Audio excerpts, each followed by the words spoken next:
Y'all, Misa and Eric Sermon just responded, and all I gotta say is, Misa's still out here looking silly. But this time it's on her own behalf. Oh my God, you guys. Misa Hylton is at it again.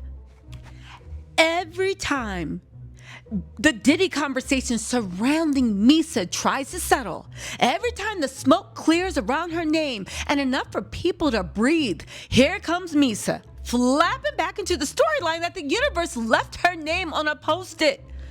Nobody has been saying her name lately. Nobody was really checking on her. There was some real mess they accused Diddy of in that documentary, Sean Combs: The Reckoning, which I am featured in. Go ahead and check it out. But I'm all over TikTok, all over Instagram. No one is really talking about Misa. Nobody was checking for her. Nobody asked for a cameo. But somehow, magically, the conversation keeps becoming about Diddy and Misa, Misa and Diddy, like we're watching a two-person stage play nobody bought tickets to. And it's wild, because the world is in the middle of dissecting charges, indictments, documentaries, witness lists, human fallout, the jurors, real stakes, real survivors, real damage. Again, justice for my ninja G in that studio with Puffy and Justin. And here comes Misa, trying to turn the whole thing into her personal TED Talk on why Eric Sermon hurt her feelings. Girl, be serious. You're mad at Eric Sermon for speaking on his life, his experience, his truth, and he didn't even drag you. He literally sat on the Breakfast Club and cleared the entire situation with the calmness of a man who knows the truth doesn't need choreography.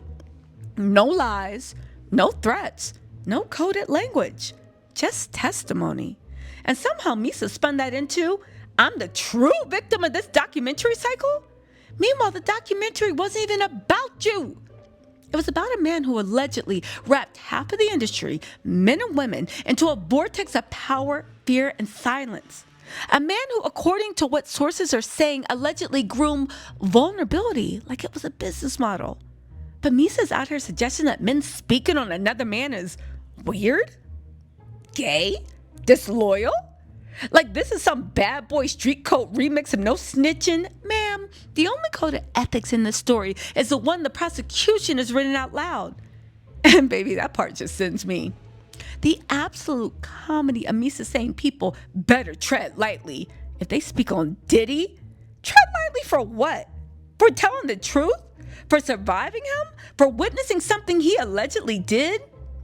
If you know something, Misa, say it. I know, listen, we actually have her commentary. I'm going to play it to y'all in a second. And Eric Sermon's clapback. If you don't, why are you threatening people with invisible consequences while also performing the role of a fragile flower who must not be named? It's really giving, I will not testify, but I will tweet cryptic things from my living room. It's giving, I'm confused, but I'm going to be confused loudly. It's giving, insert me again, the Misa Hylton story.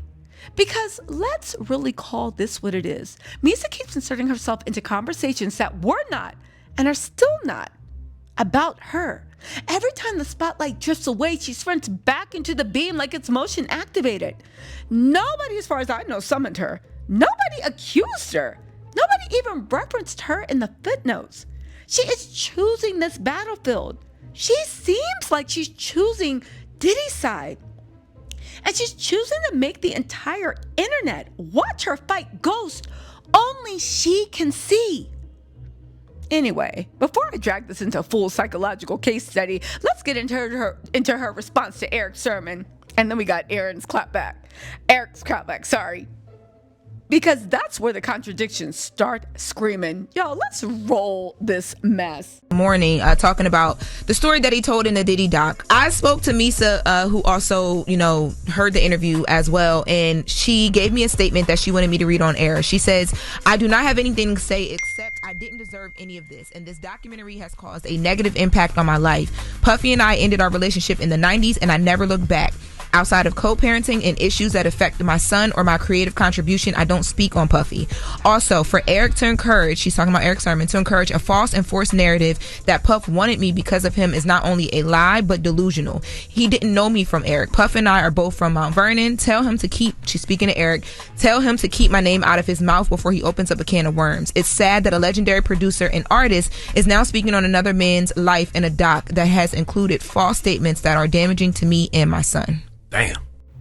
Okay, why is Misa still acting confused about why people, including Eric Sermon, are speaking on Diddy?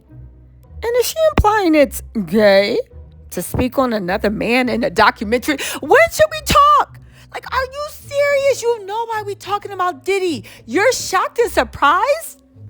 And also, was that a thinly veiled threat? Because, girl, if you know something, say something. We will go to war for you.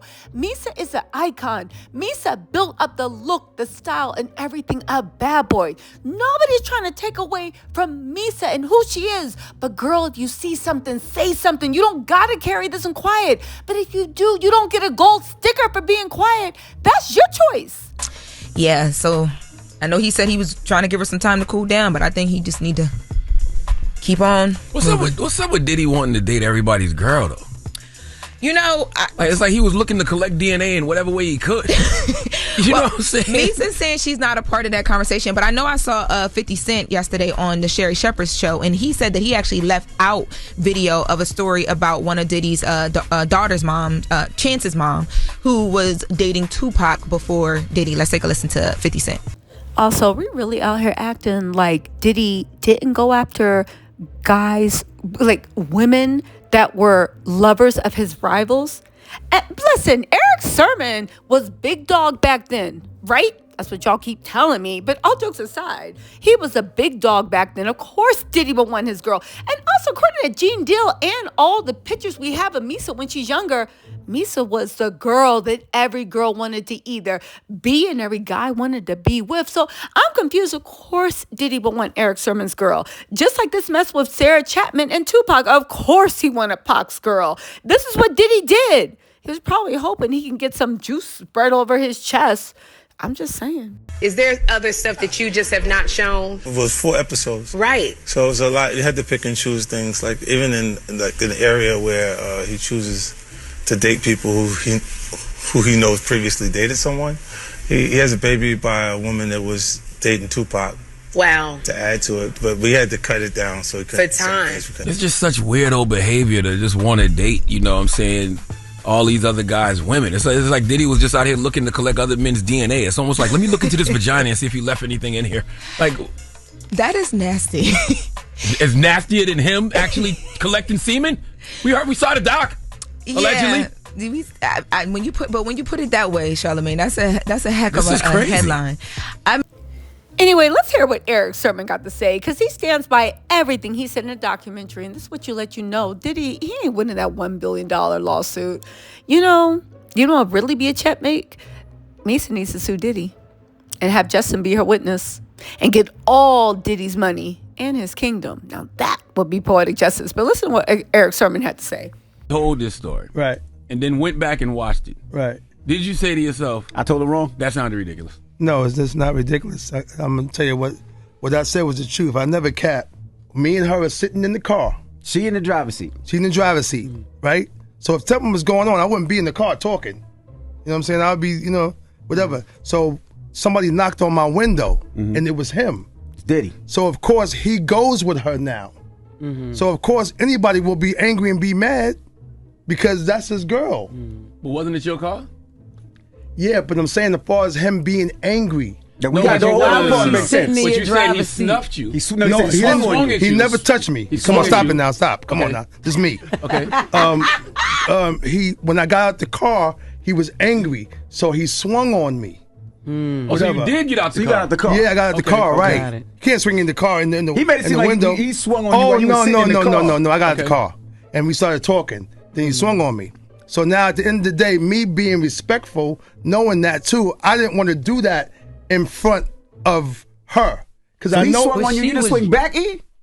I listen, Envy, you understand. You would have dragged him. I'm asking why did you swing back? Because of the respect of For Misa. her. Or was Misa in the car? So Misa was in the car.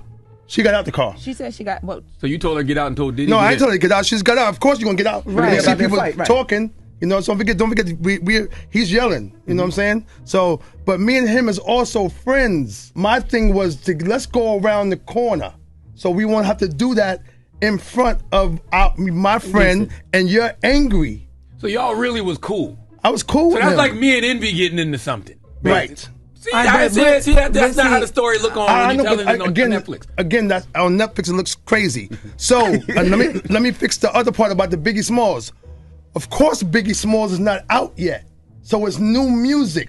So again, after you finish going around the corner, you calm down now because now there's no reason for you to get hyped now because now this situation is all calm. So now it's like, yo, check this out. So again, the conversation that people don't know about, this is what happened. So what was the ride around the corner? Like when he got in the car, what did y'all talk about as y'all was driving around No, the we corner? didn't think about nothing until we stopped. So y'all stopped and realized we don't really want to fight.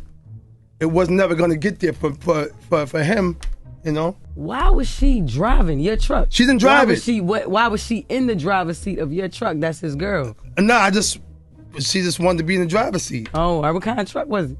Was a 4Runner. And she just wanted to be, so you wasn't trying to get her back or nothing? You Nah. let her hop in the driver's seat? Nah, I wasn't Okay. trying to do that. All right, and so when she got out, y'all left her just right there. He left her outside. Right. She was in front of her crib. Oh, all right, so this was at the crib. I didn't know where Oh, yeah, we parked in front of the crib, Right, yes. 'cause I'm like, why would you go around to another Nah. location We outside? was in front of her house. All right, y'all. All right. So what was this? Was the song "Fucking You Tonight"? No, would you stop? No, this was ready to die. Party and bullshit. Man, I rest my case. Let me know what y'all think in the comments. Bye.